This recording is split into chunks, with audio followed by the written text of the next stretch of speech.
Hello friends, this is Payal. Welcome to Train Your Brain PSP. I hope তোমরা সবাই ভালো আছো এবং তোমাদের প্রিপারেশনও খুব ভালোভাবে চলছে। তো সামনেই তোমাদের আরআরবি এনটিপিসির এক্সাম রয়েছে। এনটিপিসি স্পেশাল আজকে আমরা জিকে এবং জিএস এর 10th ক্লাস করব। এর আগের 9টি ক্লাস তোমরা না দেখে থাকলে দেখে নিতে পারো, ডেসক্রিপশন বক্সে প্লেলিস্টের লিঙ্ক দেওয়া থাকবে। তো আজকে আমরা টপ 40 জিকে এবং জিএস এর প্রিভিয়াস ইয়ার কোশ্চেন নিয়ে ডিসকাস করব। প্রত্যেকটা প্রশ্ন কিন্তু প্রিভিয়াস ইয়ার থেকে নেওয়া। তো চলো আমাদের আজকের ক্লাসটা আমরা শুরু করি। দেখে নিই আমাদের প্রথম প্রশ্ন কি আছে। তো আজকের প্রথম 20টা প্রশ্ন আমরা করব আরআরবি এনটিপিসি এক্সাম, যেটা 7 এপ্রিল 2016-তে হয়েছিল। তো প্রথম প্রশ্ন আমরা পাবো, Indian mountain railways which is not listed in UNESCO world heritage site. তো ভারতবর্ষের অনেকগুলো আমরা দেখতে পাবো মাউন্টেন রেলওয়ে কিন্তু ওয়ার্ল্ড হেরিটেজ সাইটের মধ্যে পড়বে।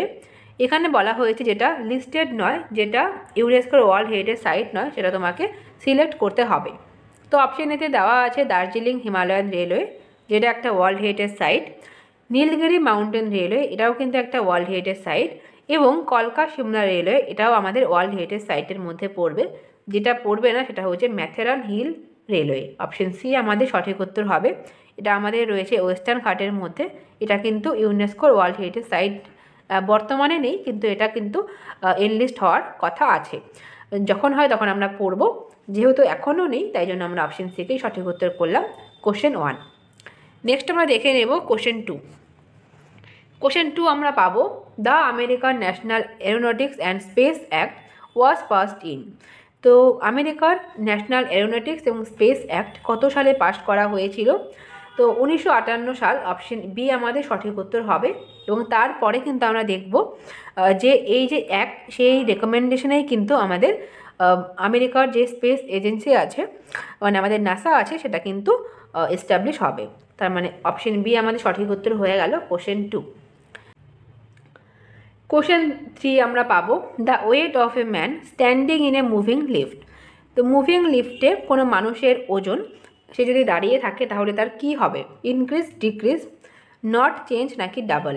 তো অপশন সি আমাদের সঠিক উত্তর হবে। তার ওয়েটের কিন্তু কোনো রকম কোনো চেঞ্জ হবে না। যদি বলা থাকে just the time of upwards, তো আপওয়ার্ড হওয়ার সময় কিন্তু তার যে ওয়েট সেটা কিন্তু একটু ইনক্রিজ হবে সেই সময় মনে হবে, এবং ডাউনওয়ার্ড হওয়ার সময় কিন্তু তার ওয়েটের একটা ডিক্রিজ তার মনে হবে। মানে সেটা কিন্তু আমরা অ্যাপারেন্ট ওয়েট দেখব ডিক্রিজ করবে। কিন্তু যখন আমরা দেখব মুভিং লিফটের মধ্যে স্ট্যান্ড করে থাকতে, তখন কিন্তু তাদের ওয়েটের কিন্তু কোনো রকম কোনো চেঞ্জ হবে না। তো অপশন সি আমাদের সঠিক উত্তর হবে কোশ্চেন 3। নেক্সট আমরা দেখে নেব কোশ্চেন 4। কোশ্চেন 4 আমরা পাবো, which of the following is an example of autosomal disease. তো নিচের কোনটি অটোজোমাল ডিজিজের মধ্যে পড়বে? হিমোফিলিয়া, থ্যালাসেমিয়া, কালার ব্লাইন্ডনেস নাকি অল অফ দ্য অ্যাবাভ? সেক্ষেত্রে অল অফ দ্য অ্যাবাভ করে দেওয়ার চান্স খুব বেশি, কিন্তু আমাদের অপশন বি সঠিক উত্তর হবে থ্যালাসেমিয়া।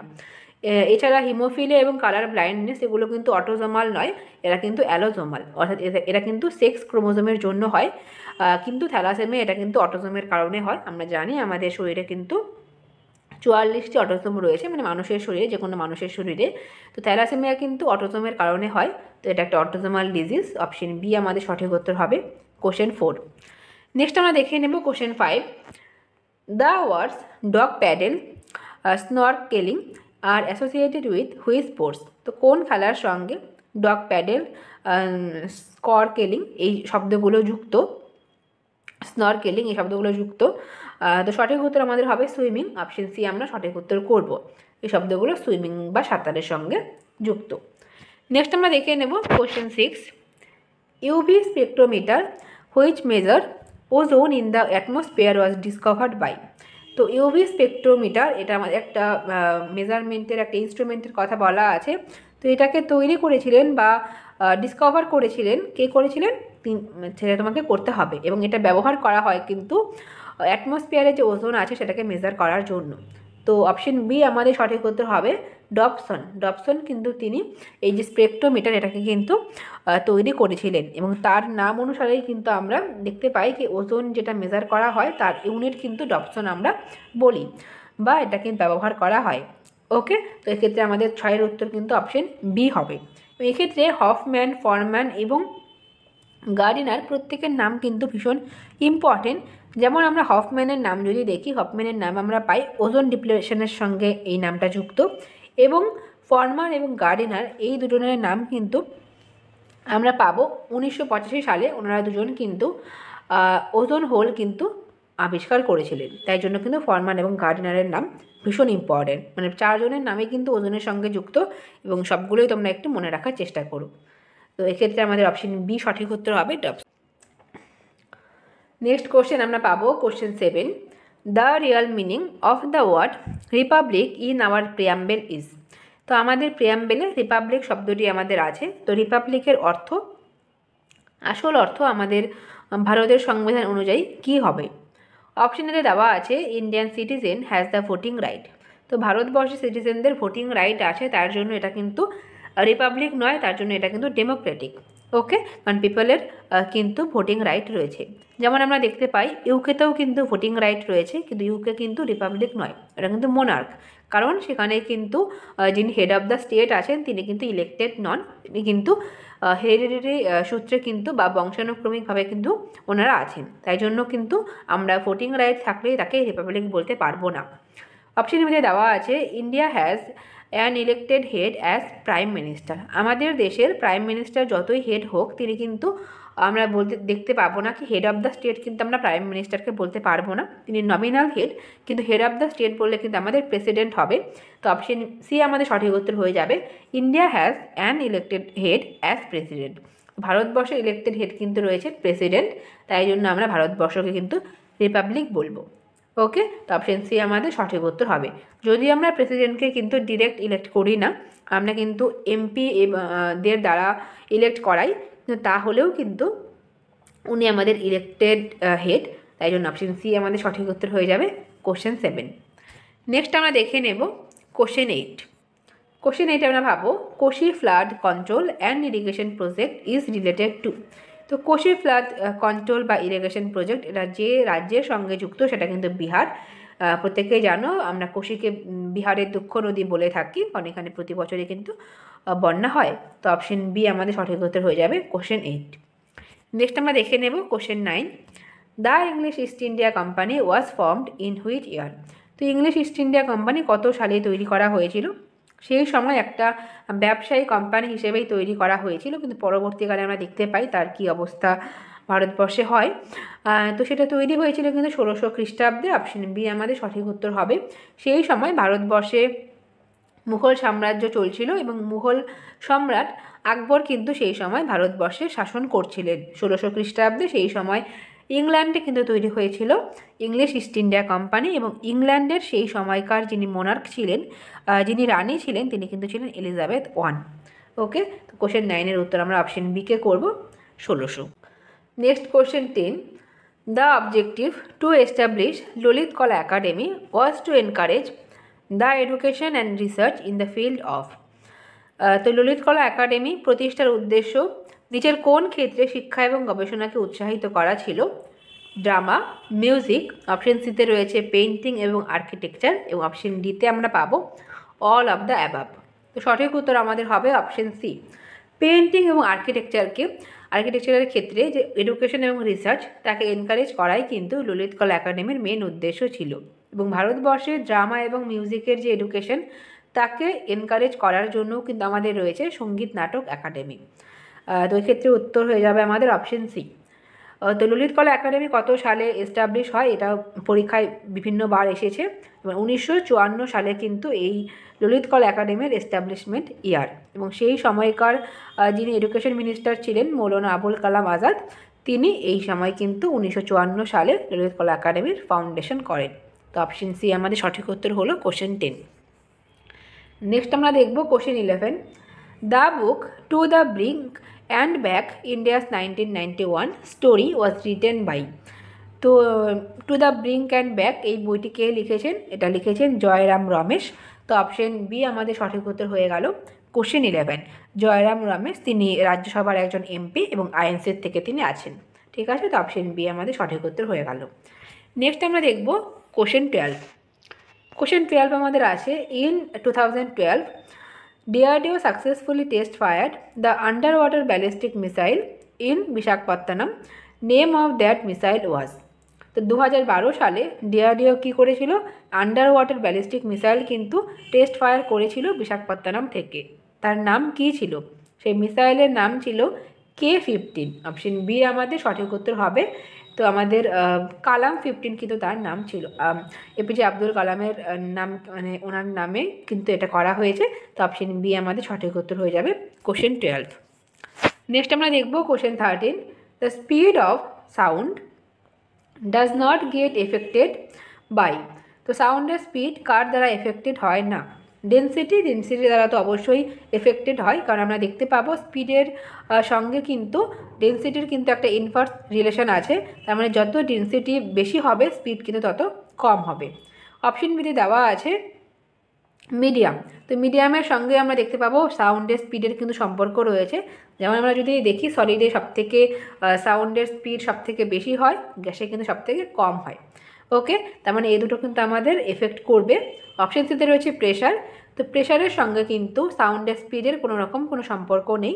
তো অপশন সি আমাদের সঠিক উত্তর হবে কোশ্চেন 13। এবং টেম্পারেচারের সঙ্গেও সম্পর্ক রয়েছে। টেম্পারেচারের সঙ্গে কিন্তু একটা প্রপোর্শনাল সম্পর্ক রয়েছে, অর্থাৎ টেম্পারেচার বাড়লে স্পিড বাড়বে সাউন্ডের, এবং টেম্পারেচার কমলে কিন্তু সাউন্ডের স্পিড কমবে। তো যেটা আমাদের সঠিক উত্তর হবে সেটা হচ্ছে গিয়ে প্রেশার। এটা কিন্তু কোনো এফেক্ট করে না। 13। নেক্সট আমরা পাবো কোশ্চেন 14।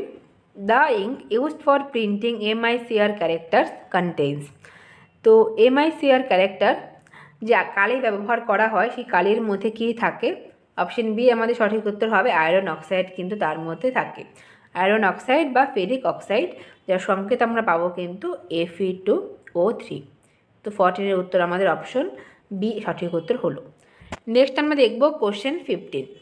কোশ্চেন 15 আমরা পাবো Gayatri হাইম is enshrined in the. তো গায়ত্রী মন্ত্র কোন বেদে রয়েছে?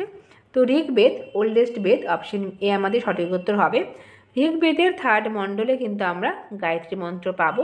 তো অপশন এ আমাদের সঠিক উত্তর হলো কোশ্চেন 15। নেক্সট আমরা দেখে নেব question 16। Who penned the following lines सरफरोशी की तमन्ना अब हमारे दिल में है।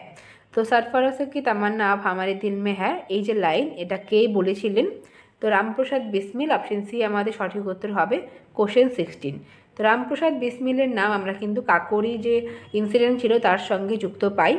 তো অপশন সি আমাদের সঠিক উত্তর হয়ে গেল কোশ্চেন 16। নেক্সট আমরা দেখব question 17। The longest solar eclipse in 21st century is seen on. তো 21 শতকের দীর্ঘতম সূর্যগ্রহণ দেখা গিয়েছিল কোন সালে?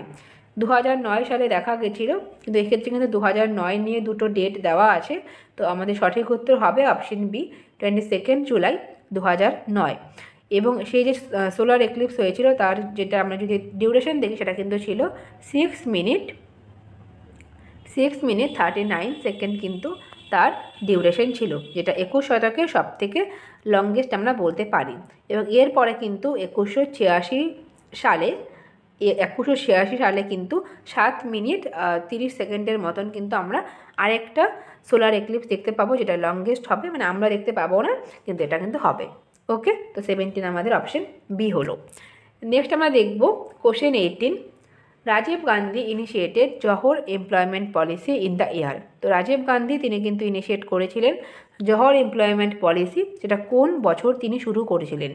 তো 1989 সালে। অপশন সি আমাদের সঠিক উত্তর হবে। রাজীব গান্ধী তিনি কিন্তু জহর এমপ্লয়মেন্ট পলিসি শুরু করেন, এবং সেই সময় ভারতবর্ষে কিন্তু 7th 5-year প্ল্যান চলছিল। তো 7th 5-year প্ল্যান আমাদের চলছিল 1985 থেকে 90 পর্যন্ত, এবং সেই সময় কিন্তু এটা ইনিশিয়েট করা হয়। তো আমরা দেখে নিলাম রাজীব গান্ধী সূচনা করেন, তার মানে প্রাইম মিনিস্টার তো অবশ্যই রাজীব গান্ধীই ছিলেন। তো তোমাদের হোমওয়ার্ক থাকবে সেই সময় প্রেসিডেন্ট অফ ইন্ডিয়া, ভারতবর্ষের প্রেসিডেন্ট কে ছিলেন? ওকে, হোমওয়ার্ক থাকলো কমেন্ট করে অবশ্যই জানাবে। তো 18 আমাদের হয়ে গেল। নেক্সট আমরা দেখে নেব question 19। Water in an electric kettle becomes hot due to. তো ইলেকট্রিক কেটেলের মধ্যে ওয়াটার গরম হয় কোন কারণে? কন্ডাকশন, কনভেকশন, রেডিয়েশন নাকি মোশন অফ ইটস মলিকিউলস। তো সঠিক উত্তর আমাদের হবে অপশন বি কনভেকশন, বা পরিচলনের জন্য কিন্তু জল কিন্তু গরম হয় ইলেকট্রিক কেটেলের মধ্যে। তো অপশন বি আমাদের সঠিক উত্তর হলো। কন্ডাকশন আমরা মেইনলি সলিড মিডিয়ামের মধ্যে দেখতে পাই কন্ডাকশন এই মেথড। রেডিয়েশন আমরা দেখতে পাবো সূর্য থেকে আমাদের পৃথিবীতে রে যে আসে সূর্য রশ্মি, সেটা কিন্তু রেডিয়েশনের মাধ্যমে আসে। তো এক্ষেত্রে আমাদের উত্তর কিন্তু অপশন বি হবে, কনভেকশন বা পরিচলন। নেক্সট আমরা দেখব question 20। 20 point is temperature at which materials. তো 20 পয়েন্ট এমন একটি টেম্পারেচার যে টেম্পারেচারে এসে ম্যাটেরিয়ালসের কী হয়, সেটা কি রেডিও অ্যাক্টিভ হয়ে যায়, মানে তেজস্ক্রিয় হয়ে যায়। অপশন বিতে রয়েছে লোজ all the permanent magnetic properties. তো সঠিক উত্তর হয়ে যাবে আমাদের অপশন বি। সেই যে ম্যাটেরিয়ালস তাদের যে পার্মানেন্ট ম্যাগনেটিক প্রপার্টি সেটা কিন্তু তারা হারিয়ে ফেলে, তারা কিন্তু লস করে। তো অপশন বি আমাদের সঠিক উত্তর হয়ে যাবে কোশ্চেন 20। তো প্রথমের 20টা প্রশ্ন আমরা করলাম 7 এপ্রিল থেকে। এবার নেক্সট 20টা প্রশ্ন আমরা করব 9 এপ্রিল 2016 থেকে। তো 21 আমাদের রয়েছে Kanha national park is located in. তো ন্যাশনাল পার্ক প্রত্যেকটা পরীক্ষার জন্য খুব ইম্পর্ট্যান্ট একটা টপিক, তো প্রতিবারই এখান থেকে প্রশ্ন আসে। তো কানহা ন্যাশনাল পার্ক এটা কোথায় রয়েছে, এটা রয়েছে মধ্যপ্রদেশে। অপশন সি আমাদের সঠিক উত্তর হবে। মধ্যপ্রদেশে টোটাল 12টি ন্যাশনাল পার্ক রয়েছে এবং ভারতীয় রাজ্যগুলোর মধ্যে মধ্যপ্রদেশে কিন্তু হাইয়েস্ট ন্যাশনাল পার্ক রয়েছে। সবথেকে বেশি পরিমাণে ন্যাশনাল পার্ক কিন্তু মধ্যপ্রদেশেই রয়েছে। ওকে, আমরা কানহা পেলাম, কুনো পাবো, পান্না পাবো, পেঞ্চ পাবো, বান্ধবগড় রয়েছে, বনবিহার রয়েছে, মাধব রয়েছে, মানে প্রচুর ন্যাশনাল পার্ক কিন্তু আমাদের মধ্যপ্রদেশে রয়েছে। তো অপশন সি আমাদের সঠিক উত্তর হবে। এবার যদি অন্য অপশনগুলো আমরা দেখি, যেমন উত্তরপ্রদেশে আমরা পাবো দুধওয়া ন্যাশনাল পার্ক। এছাড়াও আমাদের কিন্তু চন্দ্রপ্রভাও রয়েছে। উত্তরাখণ্ডেও অনেকগুলো ন্যাশনাল পার্ক রয়েছে, যেমন জিম করবেট ন্যাশনাল পার্ক আমরা উত্তরাখণ্ডে পাবো, রাজাজি রয়েছে। এছাড়াও ফ্লাওয়ার ভ্যালি ন্যাশনাল পার্কও কিন্তু আমাদের উত্তরাখণ্ডেই রয়েছে। নন্দাদেবীও আমরা উত্তরাখণ্ডেই পাবো। আসামে আমরা পাবো ওরাং ন্যাশনাল পার্ক। এছাড়াও কাজিরাঙা তো ভীষণ ইম্পর্টেন্ট আমাদের রয়েছে আসামে। ওকে, তো 21 আমাদের উত্তর কিন্তু হয়ে গেল অপশন সি, মধ্যপ্রদেশ। নেক্সট আমরা দেখব question 22। Which of the following is not a fundamental right. তো নিচের কোনটি ফান্ডামেন্টাল রাইট নয়। তো আমাদের ফান্ডামেন্টাল রাইট রয়েছে আমাদের সংবিধানের 12 থেকে 35 নম্বর আর্টিকেলের মধ্যে। তো নিচের কোনটি তার মধ্যে পড়বে না। অপশন এতে রয়েছে রাইট টু এডুকেশন। তো রাইট টু এডুকেশন তো আমাদের অবশ্যই একটি ফান্ডামেন্টাল রাইট। আমাদের সংবিধানের মধ্যে আমাদের আর্টিকেল 21 এতে কিন্তু আমরা রাইট টু এডুকেশন পাই, যেটা পরবর্তীকালে 2002 সালে 86তম অ্যামেন্ডমেন্টের দ্বারা যুক্ত করা হয়েছে। তো অপশন এ আমাদের একটি অবশ্যই ফান্ডামেন্টাল রাইট। অপশন বিতে রয়েছে রাইট টু পার্সোনাল লিবার্টি, যেটা আমাদের আর্টিকেল 21-এ রয়েছে এবং এটা অবশ্যই একটি ফান্ডামেন্টাল রাইট আমাদের হবে। অপশন সিতে আমরা পাবো ভোটিং রাইট। তো ভোটিং রাইট এটা কিন্তু কোনো ফান্ডামেন্টাল রাইট নয়, এটা কিন্তু একটা লিগাল রাইট আমরা বলতে পারি, বা সাংবিধানিক রাইটও কিন্তু আমরা বলতে পারি। কনস্টিটিউশনাল রাইটও কিন্তু হবে, কারণ এটা কিন্তু সংবিধানে রয়েছে, এটা ফান্ডামেন্টাল রাইট নয়। তো যেহেতু নট বলেছে, তো অপশন সি আমাদের সঠিক উত্তর হবে ভোটিং রাইট। এবং অপশন ডিতে রয়েছে রাইট এগেনস্ট এক্সপ্লয়টেশন। তো এটাও আমাদের ফান্ডামেন্টাল রাইটের মধ্যে পড়বে। আর্টিকেল 23 এবং 24-তে কিন্তু আমরা রাইট এগেনস্ট এক্সপ্লয়টেশন পাবো। তো 22-র উত্তর আমাদের অপশন সি হলো ভোটিং রাইট। নেক্সট আমরা দেখে নেব question 23। SI unit of pressure is called. তো প্রেশারের যে এসআই ইউনিট তাকে আমরা কী বলবো, তাকে আমরা বলবো কিন্তু নিউটন বলবো না, কারণ নিউটন মানে হচ্ছে কি আমাদের অবশ্যই হয়ে যাবে বলের একক, বা আমরা বলতে পারি ইউনিট অফ ফোর্স। কিন্তু এক্ষেত্রে আমাদের প্রেশার মানে কিন্তু যে কোনো একটা এরিয়ার ওপর ফোর্সকে আমরা বলবো প্রেশার। তো এক্ষেত্রে কিন্তু নিউটনের সাথেও আমাদের একটা এরিয়া লাগবে, অর্থাৎ মানে কি স্কোয়ার মিটার কিন্তু আমাদের লাগবে। তো অপশন সি আমাদের সঠিক উত্তর হবে নিউটন পার স্কোয়ার মিটার কিন্তু আমরা প্রেশারের একক পাবো। এখানে দেওয়া আছে অপশন দিতে পাস্কেল পার মিটার। তো পাস্কেলের সাথে আর মিটারের দরকার নেই, কারণ নিউটন পার স্কোয়ার মিটার ইকুয়ালটি কিন্তু আমরা পাস্কেল করতে পারি। তো পাস্কেল শুধু থাকলেও সঠিক হবে, বা নিউটন পার স্কোয়ার মিটার থাকলেও কিন্তু আমাদের সঠিক হবে। তো 23 আমরা অবশ্যই অপশন সিকে করলাম। নেক্সট আমরা দেখে নেব question 24। Indira Gandhi Memorial tulip garden is located in. Indira Gandhi Memorial tulip garden এটা রয়েছে আমাদের শ্রীনগরে। অপশন বি আমাদের সঠিক উত্তর হবে। জম্মু অ্যান্ড কাশ্মীরের শ্রীনগরে কিন্তু রয়েছে টিউলিপ গার্ডেন, যেটা এশিয়ার মধ্যে কিন্তু লার্জেস্ট টিউলিপ গার্ডেন রয়েছে। তো অপশন বি আমাদের সঠিক উত্তর হলো কোশ্চেন 24। নেক্সট আমরা দেখে নেব কোশ্চেন 25।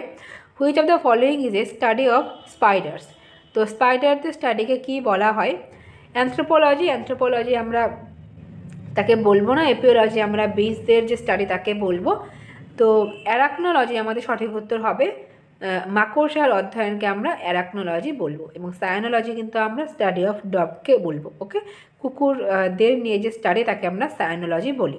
তো অপশন বি আমাদের সঠিক উত্তর হবে কোশ্চেন 25। নেক্সট আমরা দেখব question 26, world AIDS day observe every year on. তো ওয়ার্ল্ড এইডস ডে আমরা অবজার্ভ করে থাকি কোন দিন? তো অপশন এ আমাদের সঠিক উত্তর হবে 1 ডিসেম্বর আমরা অবজার্ভ করে থাকি ওয়ার্ল্ড এইডস ডে।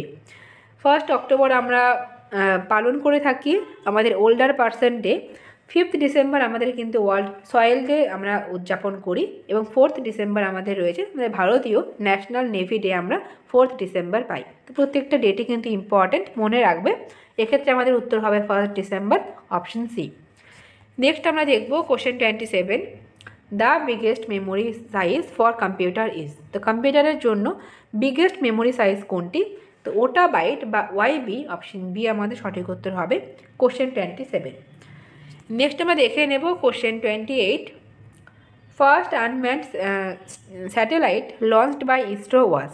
তো তোমরা প্রত্যেকেই দেখতে পাচ্ছ প্রিভিয়াস ইয়ার থেকে কিন্তু প্রচুর প্রশ্ন রিপিট হয়, মানে সেম ইয়ারের বিভিন্ন শিফটেও কিন্তু প্রচুর প্রশ্নের রিপিটেশন হয়। তো তোমরা প্রিভিয়াস ইয়ারগুলো খুব ভালো করে অবশ্যই করো। তো এই প্রশ্নটা আমরা অনেকবার পেয়েছি, ইসরো যে আনম্যান্ড স্যাটেলাইট লঞ্চ করেছিল প্রথম, তার নাম কী ছিল? তার নাম ছিল আর্যভট্ট। তো অপশন বি আমাদের সঠিক উত্তর হবে। 1975 সালে সোভিয়েত ইউনিয়নের সাহায্যে কিন্তু করা হয়েছিল এই আর্যভট্টকে লঞ্চ। তো অপশন বি আমাদের সঠিক উত্তর হয়ে গেল কোশ্চেন 28। নেক্সট আমরা দেখে নেব question 29, the first computer programmer of the world is. তো পৃথিবীর মধ্যে প্রথম কম্পিউটার প্রোগ্রামার কে ছিলেন? তিনি ছিলেন অ্যাডা লভলেস। অপশন বি আমাদের সঠিক উত্তর হয়ে গেল question 29, Ada Lovelace. Next question আমরা পাবো question 30, education was listed into the concurrent list from state list by. তো এডুকেশনকে স্টেট লিস্ট থেকে কনকারেন্ট লিস্টে যুক্ত করা হয়েছিল কোন অ্যামেন্ডমেন্ট অ্যাক্টের দ্বারা? তো অপশন বি আমাদের সঠিক উত্তর হবে 42nd অ্যামেন্ডমেন্ট অ্যাক্ট, যেটা হয়েছিল 1976 সালে। সেই সময় কিন্তু স্টেট লিস্ট থেকে এডুকেশন এবং আরও 4টি জিনিসকে কিন্তু যুক্ত করা হয়েছিল কনকারেন্ট লিস্টে, এবং 4টি জিনিসের নামও তোমরা মনে রাখতে পারো, 4টি সাবজেক্টের নাম। যেমন এডুকেশন আমরা প্রথমেই পেলাম, সেকেন্ড আমরা দেখব হচ্ছে গিয়ে ফরেস্ট, থার্ড আমাদের রয়েছে ওয়েট এবং মেজারমেন্ট, ফোর্থ আমাদের রয়েছে প্রোটেকশন অফ ওয়াইল্ড অ্যানিমেলস, এবং ফিফথ কিন্তু আমরা পাবো হচ্ছে গিয়ে administration of justice and constitution. এই 5টি বিষয়কে এডুকেশন এর সঙ্গে এটা কিন্তু কনকারেন্ট লিস্টে যুক্ত করা হয়েছিল। তো অপশন বি আমাদের সঠিক উত্তর হলো। প্রত্যেকটা অ্যামেন্ডমেন্টই ইম্পর্টেন্ট, মনে রাখবে। যেমন আমরা 35th অ্যামেন্ডমেন্ট অ্যাক্টের দ্বারা কিন্তু সিকিমকে একটা অ্যাসোসিয়েট স্টেট হিসেবে ভারতের সঙ্গে যুক্ত হতে পাবো। 44th অ্যামেন্ডমেন্ট অ্যাক্টে আমরা পাবো প্রপার্টি রাইটকে ফান্ডামেন্টাল রাইট থেকে বাদ দিয়ে এটা কিন্তু একটা লিগাল রাইট করা হয়, এবং 52nd যে অ্যামেন্ডমেন্ট রয়েছে তার দ্বারা কিন্তু আমরা পাবো অ্যান্টি ডিফেকশন ল। ওকে, তো অপশন বি ক্ষেত্রে আমাদের উত্তর হয়ে গেল কোশ্চেন 30। নেক্সট আমরা দেখব question 31, who founded the ryotwari system. তো রায়তওয়ারি সিস্টেমের ফাউন্ডার কে ছিলেন? অপশন সি আমাদের সঠিক উত্তর হবে আলেকজান্ডার রিড এবং থমাস মুনরো। ওনারা দুজন কিন্তু রায়তওয়ারি সিস্টেমকে কিন্তু ইন্ট্রোডিউস করেছিল, এবং এটা ইন্ট্রোডিউস করা হয়েছিল কিন্তু দক্ষিণ ভারতে মাদ্রাসে এটাকে ইন্ট্রোডিউস করা হয়েছিল 1820 সালে। ওকে, তো অপশন সি আমাদের সঠিক উত্তর হলো। এবং এক্ষেত্রে আসে কি রায়ত, এই শব্দটির অর্থ কী? রায়তের অর্থ কিন্তু আমরা পাবো কৃষক। ওকে, ফার্মার কিন্তু আমরা পাবো রায়তের অর্থ, অর্থাৎ এক্ষেত্রে কিন্তু কোনো মিডিল ম্যান ছিল না, একদম ডিরেক্ট আমরা দেখতে পাবো ইংরেজদের সঙ্গে কিন্তু রায়ত বা কৃষকদের কিন্তু ডিরেক্ট লিঙ্ক ছিল। তারা কিন্তু ডিরেক্ট উইদাউট এনি ভায়া কিন্তু তাদের ট্যাক্স দিত, এবং সেটা কিন্তু ছিল 50%। তাদের ল্যান্ডে যা প্রোডাকশন হবে তার 50% কিন্তু ছিল ট্যাক্স। ওকে, মানে ড্রাই ল্যান্ডের জন্য 50%, আবার যদি সেটা মানে যদি ওয়েট ল্যান্ড হয়, যদি ভালো ল্যান্ড হয়, সেক্ষেত্রে কিন্তু 60% তাদের কী দিতে হতো? ট্যাক্স দিতে হতো। ওকে, 35-এর উত্তর কিন্তু আমাদের অপশন সি হলো। নেক্সট আমরা দেখে নেব কোশ্চেন 32 আমরা পাবো Megasthenes as a Greek ambassador of Seleucus Nicator lived in the Mauryan court for. তো প্রত্যেকেই তোমরা জানো মেগাস্থেনিস তিনি ছিলেন গ্রিক অ্যাম্বাসাডার, সেলুকাস নিকেটরের দূত হয়ে তিনি ভারতবর্ষে এসেছিলেন মৌর্য সম্রাট চন্দ্রগুপ্ত মৌর্যের রাজসভায়। তো সেই যে তিনি এসেছিলেন তিনি কত বছর ভারতবর্ষে ছিলেন সেটাই তোমাকে কোশ্চেন করা হয়েছে। তো অপশন বি আমাদের সঠিক উত্তর হবে 14 বছর তিনি ভারতবর্ষে স্টে করেছিলেন। তো অপশন বি আমাদের সঠিক উত্তর হবে কোশ্চেন 32। নেক্সট আমরা দেখব question 33। British east India company build their first factory in Bengal in. তো ব্রিটিশ ইস্ট ইন্ডিয়া কোম্পানি এর আগে আমরা দেখলাম তৈরি হলো 1600 খ্রিস্টাব্দে এবং বাংলায় তাদের প্রথম ফ্যাক্টরি কত সালে খুলেছিল।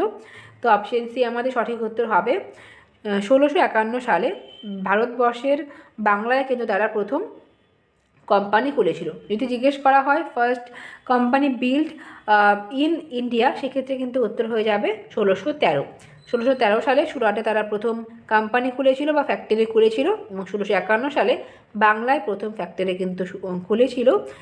সেই সময় শাহ সুজা যিনি বাংলার গভর্নর ছিলেন তার পারমিশনে কিন্তু এটা খোলা হয়েছিল হুগলি নদীর তীরে। তো অপশন বি আমাদের সঠিক উত্তর হলো কোশ্চেন 33। নেক্সট আমরা দেখব কোশ্চেন 34। ভাবা atomic research institute is located in. ভাবা অ্যাটমিক রিসার্চ ইনস্টিটিউট তার হেডকোয়ার্টার রয়েছে কিন্তু মুম্বাইতে। অপশন সি আমাদের সঠিক উত্তর হয়ে যাবে কোশ্চেন 34। নেক্সট আমরা দেখে নেব question 35। Srinagar the capital city of Jammu and Kashmir is situated along.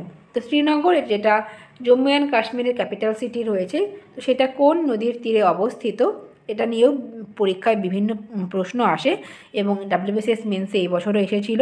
তো সঠিক উত্তর হবে ঝিলাম রিভার।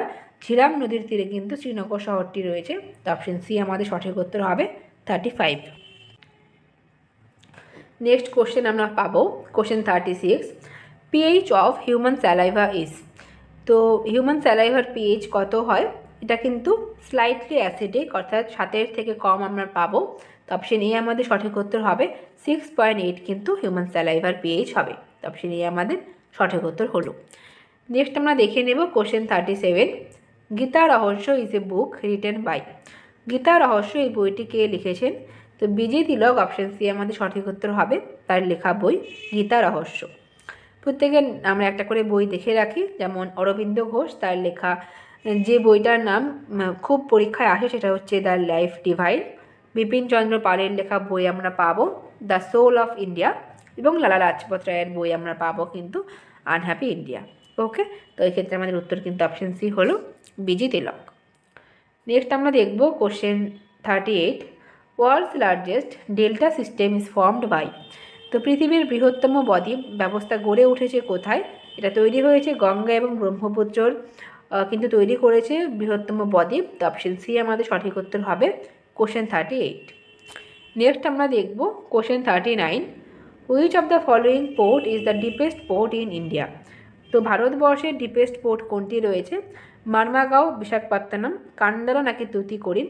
তো অপশন বি আমাদের সঠিক উত্তর হবে বিশাখাপত্তনম পোর্ট, যেটা আমরা পাবো অন্ধ্রপ্রদেশে, সেটা কিন্তু deepest port according this option. Okay, তো অপশন বি আমাদের সঠিক উত্তর হলো। নেক্সট আমরা দেখে নেব কোশ্চেন 40 এবং আজকের শেষ প্রশ্ন। Among salt water, filter water, distilled water এবং filter hot water at room temperature which one is better conductor. তো আমাদের কি দেওয়া আছে? Salt water, filter water, distilled water এবং ফিল্টার হট ওয়াটার। এই 4 ধরনের জলের মধ্যে সবগুলো রুম টেম্পারেচারে যদি থাকে তাহলে সবথেকে ভালো কন্ডাক্টর কে হবে? তার মধ্যে সবথেকে ভালো কন্ডাক্টর কিন্তু আমরা পাবো সল্ট ওয়াটার বা নোনা জল। তো অপশন বি আমাদের সঠিক উত্তর হয়ে যাবে কোশ্চেন 40। তো এই ছিল আমাদের আজকে 40টা প্রশ্নের একটা সেট। আশা করি তোমাদের পরীক্ষার জন্য কিছুটা প্র্যাকটিস হয়ে গেল। তো আজকের ক্লাসটি এই অবধি থাকবে। নেক্সট ক্লাসে খুব তাড়াতাড়ি আমরা আসবো। টিল দেন তোমরা সবাই ভালো থেকো। সবাইকে thank you so much. By.